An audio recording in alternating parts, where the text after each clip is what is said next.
Some of us grew up in homes where we were never truly seen, where love was conditional or distant, where affection was earned, not given, and even if years have passed, even if you've built a life, achieved successes, built relationships, there's still this quiet question inside.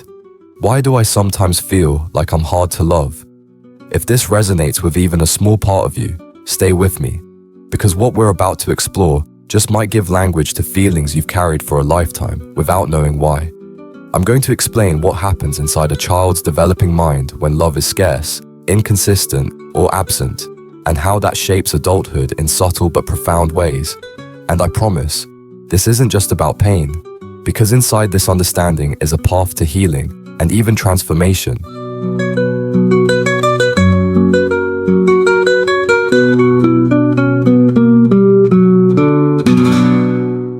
There's something many adults don't realize. When a child is not emotionally loved, their brain doesn't say, "My parents are failing to love me." Instead, the brain says, "There must be something wrong with me," because children are wired to believe their caregivers are correct, capable, and important. So instead of questioning the love they received, they question their own worthiness of receiving it. That's where it begins, not as conscious thought, but as a quiet emotional conclusion. I must not be easy to love. And this belief does not disappear with age. In fact, it often follows people throughout life like a quiet background melody. So what does that do to a person? Well, it forms what psychologists sometimes refer to as emotional survival mechanisms. For some children, the response is to become hyperachievers, perfect grades, perfect behavior, hoping to finally earn love through performance. Others go quiet, becoming invisible, thinking, "If I don't need anything, I won't be rejected." Many grow up learning to walk on emotional eggshells, becoming expert readers of moods, tone of voice, facial expressions, always guessing how others feel, because they learned early that emotional unpredictability is dangerous. And here's where it gets insightful. These responses aren't flaws. They are adaptations.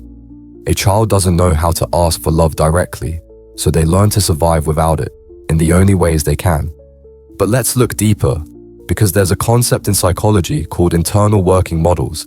It basically means children form a template for how relationships work by experiencing them firsthand. If love was inconsistent, they expect inconsistency. If love was absent, they expect emotional distance. If affection came only when conditions were met, they expect relationships to be transactional. And these patterns often repeat into adulthood, not because people consciously choose them, but because the emotional blueprint formed early becomes familiar, and the familiar, even if painful, feels safe. Now, let me ask you something, and be honest with yourself internally. Do you ever feel uncomfortable when someone genuinely likes you? Do you ever doubt compliments? Do you ever brace for disappointment when something good happens? Do you ever feel like love needs to be earned rather than simply received? If the answer is yes, that may be the echo of early emotional scarcity. Here's something interesting. Adults who lacked love as children often develop a heightened sensitivity to rejection. Even small signals, someone taking too long to reply, someone sounding distracted, someone canceling plans, can trigger a deeper emotional reaction. Not because of the event itself, but because the nervous system learned to perceive emotional absence as danger. The brain remembers what the heart endured. And yet, here's the paradox. People who weren't loved enough often become highly empathetic, compassionate, and emotionally perceptive adults because they learned early to scan emotional environments. They learn to feel others deeply. They often become the friend everyone turns to, the listener, the emotional caretaker. But inside, while they give love freely, they don't always know how to receive it. They feel more comfortable providing emotional safety than experiencing it. Now let's talk about another effect. Difficulty expressing needs. A child who learned that emotional needs were ignored or minimized often grows up believing that needing love, reassurance, or closeness is a burden. So as adults, they may say things like, "It's fine, don't worry about me," or "I don't want to be a bother." They apologize for existing. They suppress needs until they silently hurt. And over time, this can lead to relationships where they give more than they receive, where they tolerate emotional imbalance, because deep inside, they learned long ago to expect less. But let's explore something even more profound. the effect on self-worth. See, if a child grows up feeling unseen or unloved, they often develop a subtle, persistent self-questioning, a sense of being not enough, not attractive enough, not talented enough, not intelligent enough, not interesting enough, not deserving enough. And even when objective evidence contradicts that feeling, even when others genuinely appreciate them, there's a gap between how others view them and how they internally view themselves. It's not logical, it's emotional memory. And here's something very important. The absence of love is not neutral. Just like the absence of nutrition affects the body, the absence of emotional nurturance affects the psyche. A child's developing mind needs affirmation, connection, acceptance.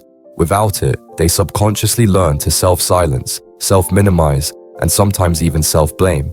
But let me open another doorway here, because it's not all pain. There's also resilience.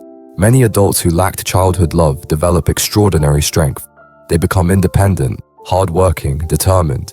They often excel in areas of creativity or introspection. They develop rich inner worlds. They seek meaning. They ask deep questions about life. But there's still something missing, the emotional imprint of being loved for simply existing. And that leads to one of the most common effects, difficulty believing in unconditional love. In relationships, these individuals may feel anxious when things are going well. They may wait for the other person to lose interest or withdraw. They may find it easier to love people who are unavailable, not because they want pain, but because emotional distance feels familiar. And here's the subtle truth. People often gravitate not toward what is healthy, but toward what is known. Let's shift for a moment and look at this from the perspective of healing. Because understanding isn't enough, we need transformation. And healing begins with recognizing this. The lack of love you received as a child was not a reflection of your worth, but a reflection of someone else's limitations. Many caregivers simply lacked emotional tools, awareness, or capacity. Some were overwhelmed. Some were emotionally shut down themselves. Some never received love either. So the cycle repeated. But once you see this, something powerful happens. You begin to separate your identity from your experience. You begin to understand that you weren't unloved because you were unlovable. You were unloved because someone else could not love in the way you needed. And that brings us to one of the most transformative realizations. Love can still be learned later in life. Emotional warmth, connection, intimacy, they can be cultivated both within yourself and with others. The nervous system can rewire. The internal script can change. The belief, I am difficult to love, can slowly become, I am deserving of love. But this change doesn't happen instantly. It happens through gentle experiences of being seen, appreciated, welcomed, not for performance, but for presence. Let me ask another question that gets to the core of this. Have you ever felt like your emotions are too much or not enough? That you either feel things too deeply or struggle to feel things at all? This duality often emerges from childhood emotional neglect. Some people become emotional sponges, absorbing everything. Others become emotional stone walls, protecting themselves. Both are survival responses. Neither is wrong. Neither is broken. Here's another subtle effect that people rarely talk about. The longing for something you never experienced. You might not even fully know what you missed. You just feel its absence. You see others who had warm, nurturing childhoods, and it feels like they speak an emotional language you were never taught. And that difference can make you feel like an outsider, even among close friends or partners. But here's the truth. Emotional fluency is not innate. It is learned, and you can learn it at any age. Some adults who were not loved as children develop a powerful internal narrator, a voice that constantly analyzes themselves. Did I say that wrong? Do they really like me? Did I disappoint them? This inner hyper-awareness comes from years of monitoring emotional environments, and it can be exhausting. But understanding its origin allows you to respond with self-compassion instead of self-criticism. Before we transition to part 2, let me leave you with this. The child in you who didn't receive love did not disappear. You're still carrying them within you. And part of healing is not waiting for someone else to love that child, but learning to become the loving presence that was missing. It's about learning to speak to yourself kindly, learning to listen to your own needs without shame, learning to believe that receiving care is not burdensome, and slowly, gently, rewriting the internal story. And now I want to go deeper, because the effects of not being loved as a child don't simply fade with time. They echo through adulthood in ways that sometimes feel invisible until you finally notice them. Let's begin with relationships. If you lacked love and emotional validation early in life, you may find yourself drawn to emotionally distant partners. Not because you prefer it, but because part of you expects it. Distance is familiar. Uncertainty is familiar. The pursuit of love is familiar. You might find yourself trying to earn affection, proving your worth, trying to be agreeable, trying not to upset anyone. Not because you're weak, but because as a child you learned that harmony was safer than authenticity. Many adults with childhood emotional deprivation develop what's sometimes called an anxious attachment style. They're deeply loving, deeply sensitive, deeply invested, but also deeply afraid of abandonment. And the fear doesn't always appear as panic. It can appear as overgiving, over-apologizing, or over-explaining. They anticipate emotional shifts and sometimes imagine rejection even where none exists, because their nervous system is wired in expectation of loss. Even in friendships, there can be an underlying fear of being forgotten, ignored, or replaced. But others respond in the opposite direction. They become avoidant. They keep people at a distance. They fear vulnerability. They appear independent, emotionally cool, self-contained. They avoid deep intimacy, not because they don't crave it, but because it feels threatening. Being known too deeply feels like a risk. Opening up invites the possibility of hurt. So they build emotional armor, intellectualism, productivity, humor, or quiet detachment. These individuals often convince themselves that they're better off alone, or that they don't need anyone. But beneath that emotional self-sufficiency is often a quiet loneliness. Now let's talk about identity. When love was scarce early in life, identity often forms around one of two poles, performance or invisibility. Performance identity is the belief, if I excel, I'll be worthy. These adults often become high achievers, perfectionists, caretakers, people pleasers. They push themselves relentlessly. They set high standards. They rarely relax. They don't always know how to simply be. Their worth gets tied to productivity or usefulness. On the other hand, some develop invisibility identity, remaining in the background, minimizing their presence, avoiding recognition, rarely advocating for their own needs. Their internal belief is, if I stay small, I won't be hurt. Neither identity is wrong. They are both responses to emotional scarcity. There is also something incredibly subtle, the way suppressed emotional needs find expression indirectly. Some adults sink into patterns of self-distraction, work, entertainment, scrolling, consumption, anything to avoid stillness with their own emotions. Others experience waves of sadness or emptiness that seem to appear without clear reason. It's not weakness, it's emotional memory resurfacing, the body remembering what the conscious mind has forgotten. One of the deepest effects is the difficulty of self-compassion. People who were not loved enough often treat themselves with a kind of emotional harshness they would never use on others. They blame themselves, they criticize themselves, they judge themselves. And here's why. They internalize the absence of love as personal failure. But this too can change once the origin becomes clear. Let's talk about emotional regulation. Children learn emotional responses from caregivers. If I express sadness and I'm comforted, I learn that sadness is safe. If I express sadness and I'm ignored, I learn to suppress sadness. If I express happiness and I'm met with warmth, I learn joy is safe. If I express happiness and I'm met with indifference, I dim my joy. Many adults who lacked consistent childhood affection struggle to identify what they actually feel. They experience emotions vaguely, like distant weather patterns rather than clear internal signals. But here is the hopeful part. Emotional awareness can be developed later. Adults can learn to name emotions, feel them, and express them safely. This is not regression, it's growth. And I want to repeat this because it matters.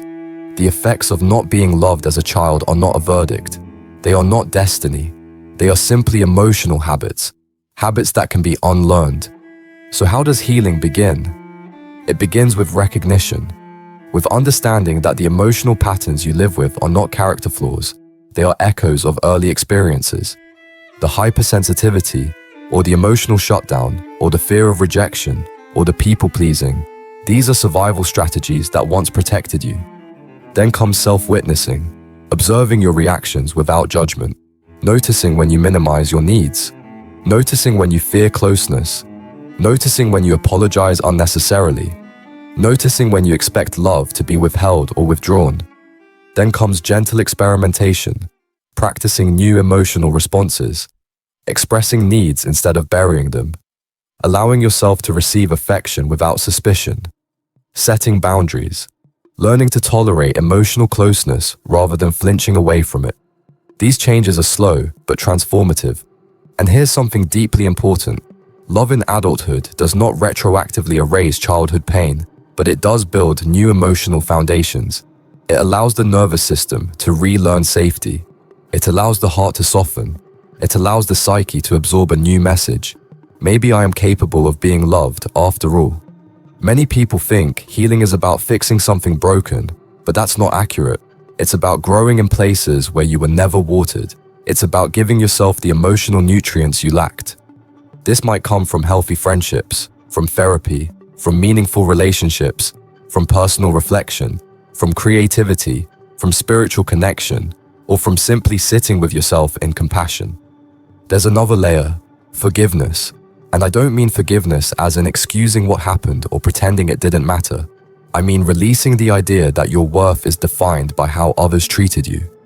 Forgiveness in this sense is a kind of liberation, a taking back of narrative. Let me ask you a quiet question. If you spoke to a small child the way you sometimes speak to yourself, in internal dialogue, would it be kind? Would it be encouraging? Or would it be harsh and critical? If the latter, then you may still be unconsciously repeating the emotional tone of your childhood environment. But you can learn to shift that tone. You can become the nurturing voice you needed. Now, to address something rarely verbalized, the grief of what was never received. Some adults carry an invisible sadness, not for something that happened, but for something that never did. The hugs that didn't come, the recognition that didn't arrive, the encouragement that was missing, the emotional warmth that never appeared. Acknowledging that grief is not self-pity, it's honesty, it's emotional integrity. And through that honesty, something softens, and eventually, a new message begins to form inside. I deserve to be loved. I deserved warmth. I deserved affection. I deserved care. And saying that, even privately, can be profoundly healing. As we move toward closing this exploration, I want to return to an idea I mentioned earlier. You are still carrying the child you once were. And one of the most transformative acts of adulthood is turning toward that inner child. Not with judgment, not with impatience, but with compassion. Asking them, what did you need that you didn't receive? And then slowly, learning to provide it. And now let me offer a different perspective, a hopeful one. People who were not loved as children often grow into adults with unusual emotional depth. They can feel deeply. They can understand pain. They often become the kind of people who love with sincerity, who listen with presence, who cherish connection because they know its value. Paradoxically, the absence of love creates a longing for love that, when cultivated wisely, can make a person beautifully humane, sensitive, thoughtful. Now consider this. Every time you treat yourself with patience, you are repairing what was damaged. Every time you allow someone to care about you, you are healing an old wound. Every time you express a need openly, you are rewriting the old belief that needs are burdens. Every time you choose connection over withdrawal, vulnerability over armor, you are rewriting your emotional story. And I want you to know this. There is nothing wrong with you. You were not loved too little because you lacked value. You were loved too little because someone else lacked capacity. The love you did not receive was not a measure of your worth. Your worth is intrinsic. It existed before anyone responded to it. It exists now. So as we close, I leave you with this reflection. Imagine speaking to your younger self. Imagine placing a gentle hand on their shoulder and saying, "You deserved love. You always did. There was never anything wrong with you." And as you imagine that, notice if something inside you softens, even slightly. Because healing does not arrive as a sudden transformation. It arrives slowly, quietly, like sunlight entering a room in the morning. At first, just a dim glow, then more, until eventually the darkness recedes, not because it was erased, but because it was met with light. And maybe, just maybe, by understanding all of this, you begin to write a new chapter of your life. A chapter where love is not earned, not chased, not negotiated, but allowed. A chapter where you understand that being loved is not a privilege for the few, but a birthright for all. And slowly, patiently, you learn to feel what you should have always known, that your heart is worthy of warmth, that your presence is worthy of welcome, and that your existence, simply as you are, is worthy of love.